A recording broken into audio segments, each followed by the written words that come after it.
Welcome to prime direction. ഇനി നോക്കാൻ പോകുന്നത് ആൽഫ ന്യൂമറിക് സീരീസിലെ 4ാമത്തെ ടൈപ്പായ ന്യൂമറിക് സീരീസാണ്. അപ്പോൾ ന്യൂമറിക് സീരീസ് പറഞ്ഞു തുടങ്ങുന്നതിന് മുന്നേ നമുക്ക് നോക്കേണ്ടത് നമ്പേഴ്സാണ്. നമ്പർ ഇപ്പോൾ 1 ഡിജിറ്റ് നമ്പേഴ്സ് നോക്കുകയാണെങ്കിൽ 1 ഡിജിറ്റ് നമ്പർ ഉണ്ടാവും. ഇപ്പോൾ 2 എന്ന് പറഞ്ഞ ഒരു 1 ഡിജിറ്റ് നമ്പറാണ്. പിന്നെ 2 ഡിജിറ്റ് നമ്പർ 24 എന്നൊരു 2 ഡിജിറ്റ് നമ്പറാണ്. പിന്നെ ഉള്ളത് ഇതൊരു 3 ഡിജിറ്റ് നമ്പർ, ഇതൊരു 4 ഡിജിറ്റ് നമ്പർ. അപ്പോൾ ഇതിൽ ഏത് വേണമെങ്കിലും നമുക്ക് ന്യൂമറിക് സീരീസിൽ വരുന്നതാണ്. അപ്പോൾ ഇതിൽ നോക്കുകയാണെങ്കിൽ ആദ്യത്തെ ഡിജിറ്റ് എന്ന് പറഞ്ഞാൽ 1, ഇതാണ് ഫസ്റ്റ് ഡിജിറ്റ്. പിന്നെ ഇത് സെക്കൻഡ് ഡിജിറ്റ്, ഇത് തേർഡ് ഡിജിറ്റ്, ഇത് ഫോർത്ത് ഡിജിറ്റ്. അപ്പോൾ ക്വസ്റ്റ്യൻസ് വരുമ്പോൾ ഇതിൽ ഏതാണ് ഫസ്റ്റ് ഡിജിറ്റ്, ഏതാണ് സെക്കൻഡ് ഡിജിറ്റ്, ഏതാണ് ഫോർത്ത് ഡിജിറ്റ്, ഏതാണെന്നൊക്കെ ചോദ്യം വരും. അപ്പോൾ ഇതൊന്നും ആദ്യം പറഞ്ഞു തന്നുള്ളൂ. ഇനി ക്വസ്റ്റ്യനിലേക്ക് നോക്കാം. ആദ്യത്തെ ക്വസ്റ്റ്യൻ ഇതാണ് നമുക്ക് തന്നിട്ടുള്ള ന്യൂമറിക് സീരീസ് 742, 162, 526, 521, 371. അപ്പോൾ ക്വസ്റ്റ്യൻ നോക്കുകയാണെങ്കിൽ if the first 2 digits of each number are interchanged which among these numbers will be the fourth lowest number. So ഇതിലത്തെ ഫസ്റ്റ് ഡിജിറ്റ് ഏതാണ്? ഇതിലത്തെ ഫസ്റ്റ് ഡിജിറ്റ് 7 ആണ്, സെക്കൻഡ് ഡിജിറ്റ് 4 ആണ്. അപ്പോൾ എന്താണ് ഇതിൻ്റെ 2 ഡിജിറ്റ് എന്താണ് ഇൻ്റർചേഞ്ച് ചെയ്യുന്നതാണ് പറയുന്നത്. അപ്പോൾ 7ഉം 4ഉം കൂടി ഇൻ്റർചേഞ്ച് ചെയ്യുന്നത് എന്തായിരിക്കും വരിക? 472. അതേപോലെ തന്നെ അടുത്തതും 612, 256, 251, 731. പിന്നെന്താണ് ചോദ്യം? Which among these numbers will be the fourth lowest number എന്നാണ്. അപ്പോൾ ഫോർത്ത് ലോവസ്റ്റ് നമ്പർ എന്ന് പറഞ്ഞാൽ എന്തായിരിക്കും? സെക്കൻഡ് ഹയസ്റ്റ് നമ്പർ ആയിരിക്കും. ഫോർ എക്സാമ്പിൾ ഇതാണിപ്പോൾ ഒരു ലൈന്, ഇതാ 5 നമ്പേഴ്സ്. ഇവിടെ ഞാൻ ഏറ്റവും ലോവസ്റ്റ്,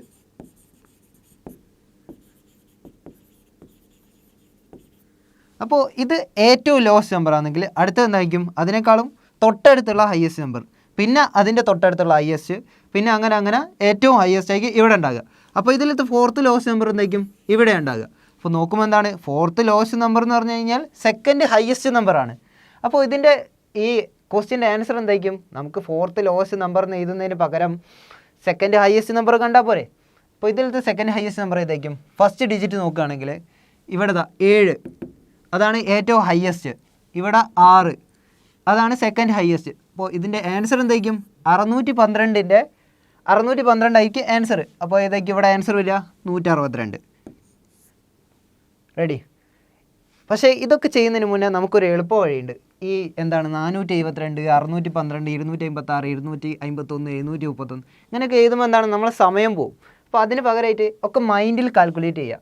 എന്താണ് ഈ സെക്കൻഡ് നമ്പർ ആണല്ലോ ഫസ്റ്റ് വരിക, അങ്ങനെയാണെങ്കിൽ ഇതിൽ നിന്ന് ഇതിലത്തെ സെക്കൻഡ് നമ്പർ സെക്കൻഡ് ഹയസ്റ്റ് ആയിട്ട് വരുന്ന ഏതാണെന്ന് നോക്കിയാൽ മതി. ഇവിടെ നോക്കുകയാണെങ്കിൽ 4 ഇവിടെ സെക്കൻഡ് നമ്പർ, 6 ഇവിടെ സെക്കൻഡ് നമ്പർ, 2, 2, 7. അപ്പോൾ നോക്കുകയാണെങ്കിൽ ഇതിലത്തെ സെക്കൻഡ് ഹയസ്റ്റ് ഏതായിരിക്കും?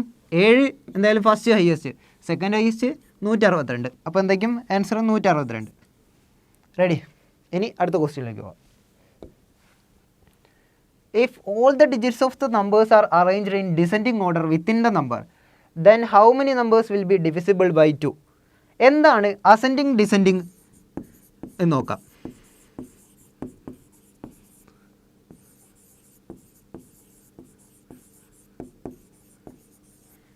എന്താണ് അസെൻഡിങ് ഡിസെൻഡിങ്?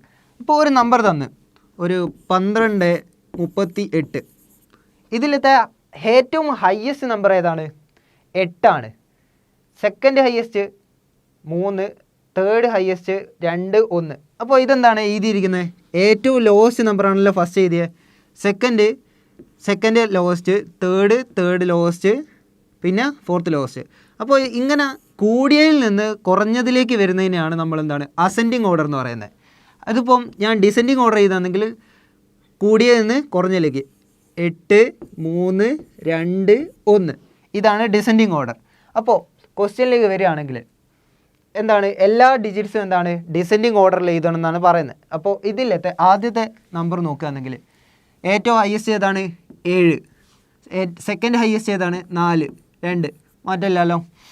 അടുത്തത് നോക്കുകയാണെങ്കിൽ ഏറ്റവും highest 6, second highest 2, third highest 1. ഇവിടെ 6, 5, 2 ഇവിടെ 5 2 1 തന്നെ മാറ്റമില്ല. ഇവിടെ 7 3 1 മാറ്റമില്ല.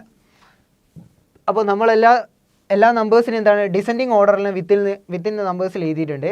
Then how many numbers will be divisible by 2 എന്നാണ്. അപ്പോൾ നോക്കുകയാണെങ്കിൽ ലാസ്റ്റ് ഡിജിറ്റ് നോക്കുകയാണെങ്കിൽ 1 അല്ലേ, ഡിവിസിബിൾ ബൈ 2 ചെയ്യാൻ പറ്റുമോ? ഇല്ല. ഇവിടെ ആണെങ്കിലോ 1 ഡിവിസിബിൾ ബൈ 2 ചെയ്യാൻ പറ്റുമോ? ഇല്ല. ഇവിടെയും പറ്റില്ല. അപ്പോൾ എന്തായിരിക്കും? ഇതും നമുക്ക് ഡിവിസിബിൾ ബൈ 2 ചെയ്യാൻ പറ്റുമല്ലോ. ആൻസർ എന്തായിരിക്കും വരിക?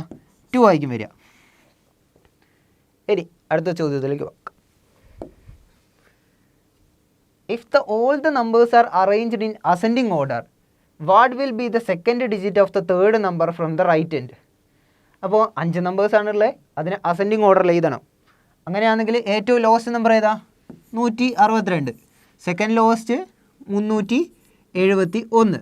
തേർഡ് 521, 526, 742. പിന്നെന്താണ് ചോദിച്ചിരിക്കുന്നത്? Second digit of the third number from the right end. Right എൻഡിൽ നിന്ന് തേർഡ് നമ്പർ ഏതാ? 1 2 3. ലെഫ്റ്റ് എൻഡിൽ നിന്നാണെങ്കിലും അത് തന്നെയാണ് വരിക. അതിൻ്റെ സെക്കൻഡ് ഡിജിറ്റാണ് ചോദിച്ചിരിക്കുന്നത്. സെക്കൻഡ് ഡിജിറ്റ് ഏതാ? 2. ആൻസർ എന്തായിരിക്കും? 2 വരും. റെഡി? ഇനി അടുത്ത ചോദ്യത്തിലേക്ക് പോകാം. If the first digit interchanged with the third digit in each number, then how many numbers become either perfect squares or perfect cubes? Perfect squares എന്ന് പറഞ്ഞാൽ എന്താ? എ സ്ക്വയർ എന്ന ഫോർമാറ്റിൽ എഴുതാൻ പറ്റുന്ന. ഇപ്പോൾ എക്സാമ്പിൾ ആണെങ്കിൽ ഇപ്പോൾ ഞാനൊരു 3 എടുത്ത് വിചാരിക്കുക. അപ്പോൾ അതിൻ്റെ സ്ക്വയർ എന്തായിരിക്കും? 9. ഇപ്പോൾ ഒരു 15 എടുത്ത് വിചാരിക്കുക. അപ്പോൾ അതിൻ്റെ സ്ക്വയർ എന്തായിരിക്കും? 225. അങ്ങനെ തന്നെ പെർഫെക്റ്റ് ക്യൂബ് എന്ന് പറഞ്ഞാലോ എ ക്യൂബ്. അപ്പോൾ ഞാനിപ്പം 1 എടുത്താൽ എ ഈക്വൽ ടു 1 എടുത്ത് വിചാരിക്കുക. അത് 1 തന്നെയായിരിക്കും വരിക. ഇപ്പോൾ ഞാനൊരു 12 എടുത്ത് വിചാരിക്കുക. 12 ക്യൂബ് ഈസ് ഈക്വൽ ടു 17 28. അപ്പോൾ ഇതിൽ എന്താണ് പറഞ്ഞത്? ഫസ്റ്റ് ഡിജിറ്റും തേർഡ് ഡിജിറ്റും ഇൻ്റർചേഞ്ച് ചെയ്യണമെന്ന് പറഞ്ഞത്. ഇതിലത്തെ ഫസ്റ്റ് ഡിജിറ്റ് ഏതാ? 7. Third digit 2. ഇൻ്റർചേഞ്ച് ചെയ്തിട്ടുണ്ടെങ്കിൽ 247. ഇവിടെ 261, 625, 125, 173. ഇതിലെന്താ ചോദിച്ചേക്കുന്നത്? Either perfect square or perfect cube എന്ന് വെച്ച് കഴിഞ്ഞാൽ പെർഫെക്റ്റ് സ്ക്വയറായ എത്ര ഉണ്ടെന്നും പെർഫെക്റ്റ് ക്യൂബായ എത്ര ഉണ്ടെന്നും കാണണം. അതിൻ്റെ സമ്മയ്ക്ക് ആൻസർ വരിക. അപ്പോൾ ഇതിൽ നോക്കുകയാണെങ്കിൽ 625 എന്താണ്? 25ൻ്റെ സ്ക്വയറാണ്. 125 ആണെങ്കിലോ 5ൻ്റെ ക്യൂബാണ്. പിന്നെ 173 സ്ക്വയർ ക്യൂബല്ല, 263 സ്ക്വയർ ക്യൂബല്ല, 247 സ്ക്വയർ ക്യൂബല്ല. അപ്പോൾ ആൻസർ എന്തായിരിക്കും വരിക? 1 + 1 2 അല്ലേ വരിക? റെഡി? ഇനി അടുത്ത ചോദ്യത്തിലേക്ക് പോകാം. Which of the following will be obtained if the highest digit of the lowest number is added to the sum of the highest and lowest digit of the highest number? So എന്താണ് പറയുന്നത്? ആദ്യം lowest number കാണണം, പിന്നെ highest number കാണണം. ഇതിലത്തെ lowest number ഏതാ? 162 അല്ലേ? ഇതിലത്തെ ഹയസ്റ്റ് നമ്പർ ഏതാ? 742. അപ്പോൾ എന്താണ് highest digit of the lowest number? ഇതിൻ്റെ ഹയസ്റ്റ് ഡിജിറ്റ് എത്രയായിരിക്കും? ഇതിലേറ്റവും വലുത് ഏതാ? 6 അല്ലേ? 6. ഇതിലത്തെ എന്താണ് പറയുന്നത്? Highest and lowest digit of the highest number. ഇതിലത്തെ ഹയസ്റ്റ് ലോവസ്റ്റ് ഏതാ? Highest 7, lowest 2. അപ്പോൾ ഇതിൻ്റെ സമ്മല്ലേ ആൻസർ? 7 2 എത്ര? 9. 9 6 15. അപ്പോൾ ആൻസർ എന്തായിരിക്കും വരിക? 15 ആയിരിക്കും വരിക. ഈ വീഡിയോയിൽ നമ്മൾ ആകെ 5 ചോദ്യങ്ങൾ നോക്കിയിട്ടുള്ളൂ. അപ്പോൾ ബാങ്ക് എക്സാമിൽ ഇതിൽ കൂടുതൽ ചോദ്യങ്ങൾ വരാം. അപ്പോൾ എന്താ ചെയ്യേണ്ടതെന്ന് വെച്ച് കഴിഞ്ഞാൽ നമ്മുടെ പ്രൈം ഡയറക്ഷൻ്റെ ടെലിഗ്രാം ചാനലിൽ ഇതേപോലെയുള്ള ക്വസ്റ്റ്യൻസ് നമ്മൾ പോസ്റ്റ് ചെയ്യുന്നുണ്ട്. അപ്പോൾ എല്ലാവരും ഫോളോ ചെയ്യുക. ലിങ്ക് ഡിസ്ക്രിപ്ഷനിൽ കൊടുത്തിട്ടുണ്ട്.